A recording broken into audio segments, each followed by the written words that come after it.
नमस्कार मित्रांनो, स्वागत आहे तुमचं आपल्या एस के ऑनलाईन ट्युटोरियलमध्ये. आपण या अगोदरच्या व्हिडिओमध्ये लेझर आणि लेझर विषयी संपूर्ण माहिती मराठीमध्ये एकदम सोप्या भाषेमध्ये आपण डिस्कस केलेली आहे. आता या व्हिडिओमध्ये मी जसं तुम्हाला सांगितलं होतं की हिलियम निऑन लेझर वेगवेगळ्या टाईपचे लेझर्स असतात. Solid laser, gas laser. Okay. तर याच्यामध्ये आपण या व्हिडिओमध्ये हिलियम निऑन लेझर काय असतं ते डिस्कस करणार आहोत.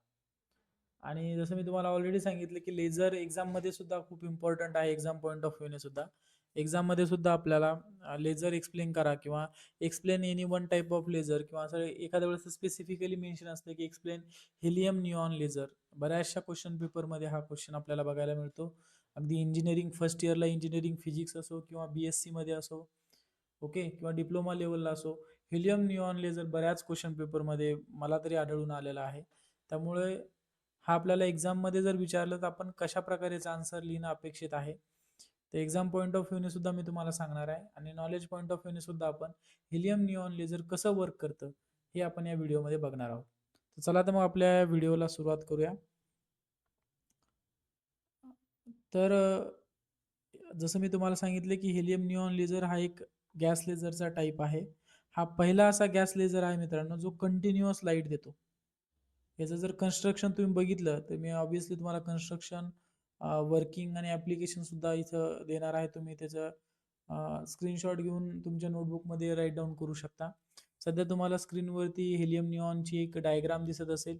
अशा प्रकारे तुम्ही डायग्राम एक्झाममध्ये ड्रॉ करायची आणि डायग्राम ड्रॉ केल्यानंतर एक 2-3 लाईनमध्ये किंवा 4-5 पॉईंटमध्ये तुम्ही त्याचं कन्स्ट्रक्शन अशा प्रकारे एक्सप्लेन करायचं आणि कन्स्ट्रक्शन लिहिल्यानंतर त्याची वर्किंग लिहायची आणि मग ॲप्लिकेशन लिहायची. मी खूप सोप्या पद्धतीने तुमच्यासाठी केलेलं आहे. तर कन्स्ट्रक्शनमध्ये बघा आता काय आपल्याला जे या डायग्राममध्ये दिसतं तेच आपल्याला लिहायचं आहे. तर या लेझरमध्ये एक काचेची नळी असते मित्रांनो, जशी इथे तुम्हाला दिसेल ग्लास ट्यूब. एक ग्लास ट्यूब असते. यामध्ये हेलियम आणि निऑन या दोन गॅसचं मिक्सचर असतं. Helium neon gas mixture. आणि याचं प्रपोर्शन काय असतं, 10:1. या प्रपोर्शनमध्ये आपल्याला हे बघायला मिळेल. ओके, प्रपोर्शन लिहिणं खूप गरजेचं आहे. एक minute. So as we know, there is helium and neon gas inside the glass tube in the proportion of 10:1. 10:1 या proportion मध्ये आपण हेलियम आणि निऑन गॅस या ग्लास ट्यूब मध्ये भरलेला असतो. या ग्लास ट्यूबच्या साईडला दोन मिरर असतात मॅडम. इथे दिसत असेल तुम्हाला, हे मिरर असतो. हा आहे तुमचा हायली रिफ्लेक्टर किंवा फुल्ली रिफ्लेक्टर तुम्ही त्याला म्हणू शकता. 100% लाईट जो आहे तो हा काय करतो, रिफ्लेक्ट करतो. याच्यामधून कोणतीही लाईट ट्रान्समिट होऊ शकत नाही किंवा ह्याच्यामधून कोणतीही लाईट बाहेर पडत नाही. आणि दुसऱ्या एंडला आपण काय लावलेलं असतं, पार्शली रिफ्लेक्टर. ओके. दुसऱ्या एंडला इथे काय लावलेलं असतं, पार्शली रिफ्लेक्टर 90% रिफ्लेक्टर मिरर लावलेला असतो. तर बेसिकली दोन एंडला दोन मिरर लावलेले असतात. एका साईडला फुल्ली रिफ्लेक्टेड आणि दुसऱ्या साईडला पार्शली रिफ्लेक्टेड मिरर. त्यानंतर आता याची वर्किंग कशी होते बघा, आधी समजून घ्या, मग नंतर मी तुम्हाला पॉईंट दाखवतो. आता हे जे काही कन्स्ट्रक्शन मध्ये पॉईंट सांगितले, ही जी डायग्राम मी एक्सप्लेन केलेली, तीच आपल्याला पॉईंट बाय पॉईंट लिहायची. इथे फर्स्ट पॉईंट दिसेल, काय लिहिणार तुम्ही, a long narrow glass tube filled with helium neon gas mixture in the ratio of approximately 10:1.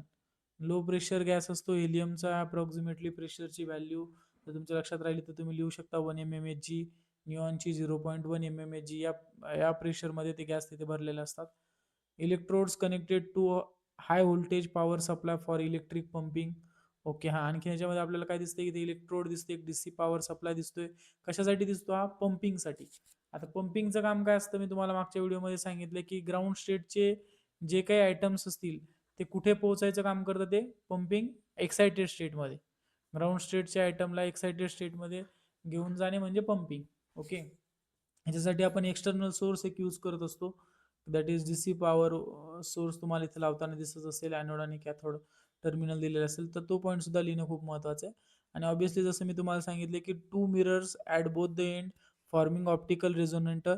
One fully reflecting and one is partially reflecting mirror, असे दोन मिरर याच्यामध्ये लिहिलेले आहे.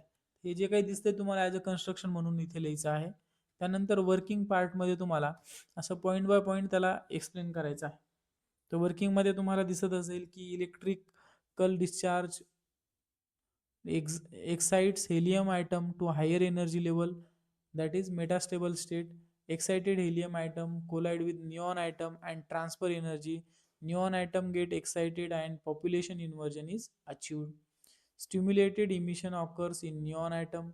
Coherent red beam, that is 632.8 nanometre एवढ्या वेवलेंथची कोव्हरंट red laser light त्याच्यातून बाहेर पडत असते through the partially reflecting mirror, जो लेफ्ट साईडला दिसतो त्याच्यामधून बाहेर पडत असते. इथे तुम्हाला दिसते डायग्राममध्ये. सो अशा प्रकारे वर्किंग सुद्धा तुम्ही पॉईंट बाय पॉईंट लिहायची आहे. मी वर्किंग परत एकदा तुम्हाला मराठीत एक्सप्लेन करतो. काय सांगितलं होतं फर्स्ट पॉईंट, जेव्हा आपण इलेक्ट्रिक डिस्चार्ज सुरू करतो, ओके, म्हणजे एखादं एक्सटर्नल त्याला काय म्हणतात, एखादा लाईट सोर्स वगैरे त्याच्यावरती माउंट केलेला असतो, जर तुम्ही त्याचं कंपोनंट्स बघितले तर तेव्हा काय होतं, जेव्हा आपण एक इलेक्ट्रिकल डिस्चार्ज सुरू करतो तेव्हा हिलियम ॲटम एक्साइट होतात आणि हे हेलियम ॲटम काय करतात, निऑनच्या ॲटमला धडकतात आणि आपली जी काही एनर्जी आहे ती निऑनच्या ॲटमला देतात. त्यामुळे निऑनचे ॲटम काय करतात की मेटास्टेबल स्टेटमध्ये जातात. मेटास्टेबल स्टेटमध्ये म्हणजे किती की 10 to the power मेटास्टेबल स्टेटचा लाईफ टाईम किती असतो रे, 10 to the power-3 सेकंद. आणि मग तिथं काय होतं रे, पॉप्युलेशन इन्व्हर्जन घडून येतं.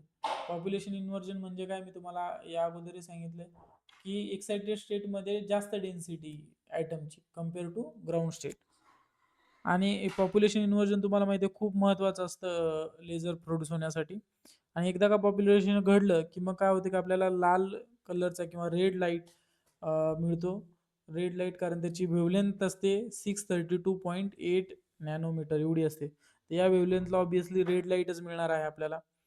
हा लेझर कुठे वापरला जातो रे, हिलियम निऑन लेझर बारकोड स्कॅनरमध्ये वापरला जातो, होलोग्राफीमध्ये वापरला जातो, काही एक्सपेरिमेंटल लॅबमध्ये सुद्धा मोठ्या प्रमाणात वापरला जातो.